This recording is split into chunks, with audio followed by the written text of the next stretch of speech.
Ana Spark'da Dehu kabeli mana. Mashina yangi vipska bo'lsa, faralar yonib yuradi.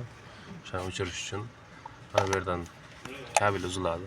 Mana bu yerdan 1, 2, 3, 4, 5, 6, 7, 8, 9 kabelni uzamiz. Uzib qo'ydik o'zi. 9 kabel uzamizdagin keyingi ikkinchi qatordan 10-oq kabel 10-sini uzamiz va tepada mana nimani ikkovini bitta qilib ulab qo'yamiz.